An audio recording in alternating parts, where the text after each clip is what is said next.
আসসালামু আলাইকুম এভরিওয়ান, আশা করছি সবাই ভালো আছেন। তো আজকে আপনাদের সামনে আমি নিয়ে আসলাম আইফোন 11 এর রিভিউ। 2023 সালে এসে যারা আইফোন 11 নিতে চাচ্ছেন তাদের জন্য এই ভিডিওটি দেখে আপনারা অনেকে উপকৃত হবেন। আইফোন 2023 সালের মধ্যে কি রকম বাজেটের মধ্যে পাবেন এবং এটার ক্যামেরা নিয়ে আলোচনা করব, ডিসপ্লে নিয়ে আলোচনা করব, ব্যাটারি হেলথ নিয়ে আলোচনা করব এবং এটার কন্ডিশন কি রকম কন্ডিশন নিলে আপনাদের ভালো হবে, কোন ভেরিয়েন্টের নেবেন এবং কোন ভেরিয়েন্টের নিলে নেটওয়ার্ক সমস্যা দেখা যায়, এই সমস্যাগুলো নিরূপণ হবে এই ভিডিওর মধ্যে। তো চলেন ভিডিওটি শুরু করা যাক। আইফোন 11 2019 সালে ফ্ল্যাগশিপ স্মার্টফোন, বর্তমান সেকেন্ড হ্যান্ড ফোন হিসেবে এই ফোনটির চাহিদাও ভালো। আমাদের মাঝে এমনও আছে যারা সেকেন্ড হ্যান্ড আইফোন 11 কিনতে চাচ্ছে। এই ফোনটির প্রাইস নিয়ে কথা বললেও সেকেন্ড হ্যান্ড ভাবে 40,000 টাকায় কিনতে পারবেন। আজকের ভিডিওটিতে দেখব এই ফোনটি 40,000 টাকায় নেওয়া ঠিক হবে কি হবে না। তো চলুন আর দেরি না করে ভিডিওটি শুরু করা যাক। প্রথমে আলোচনা করা যাক ফোনটির ডিজাইন এবং বিল্ড কোয়ালিটি নিয়ে। এই ফোনটির ডিজাইন এক কথায় চমৎকার। বর্তমান আইফোনের সাথে কম্পেয়ার করলেও এই ফোনটির ডিজাইন তেমন তফাৎ লক্ষ্য করা যায় না, যার ফলে এই ফোনটি হাতে নিলে কোনো প্রিমিয়াম ফিল দেয়। এই ফোনটি হাতে নিলে আপনার মনে হবে না আপনি 2019 সালের আইফোন ব্যবহার করছেন।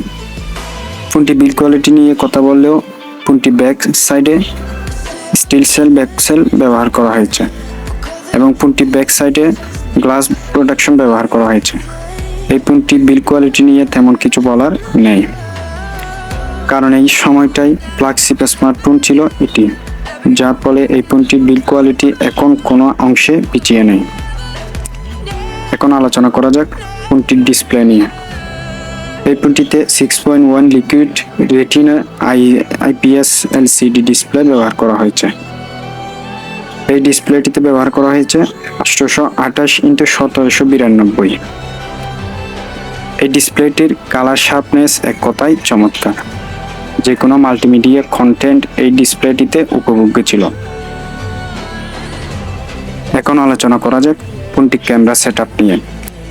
এই ফোনটি ব্যাক সাইডে ডুয়াল ক্যামেরা সেটআপ ব্যবহার করা হয়েছে, যার মেইন সেন্সরটি 12 মেগাপিক্সেলের। ফোনটি সেলফি ক্যামেরা হিসেবে ব্যবহার করা হয়েছে 12 মেগাপিক্সেলের। এই ফোনটি ক্যামেরা কোয়ালিটি 2023 সালে এসেও আপনাকে নিরাশ করবে না। যে কোনো লাইটিং কন্ডিশন দিয়ে এই ফোনটি দিয়ে চমৎকার ছবি তোলা যায়। এই ফোনটি কালার শার্পনেস এক কথায় চমৎকার ছিল।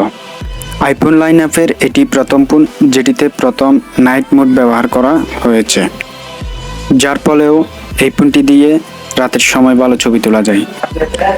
এই ফোনটি সেলফি ক্যামেরাও আমাকে নিরাশ করেনি। সেলফি ক্যামেরা ছবিও এক কথায় চমৎকার ছিল।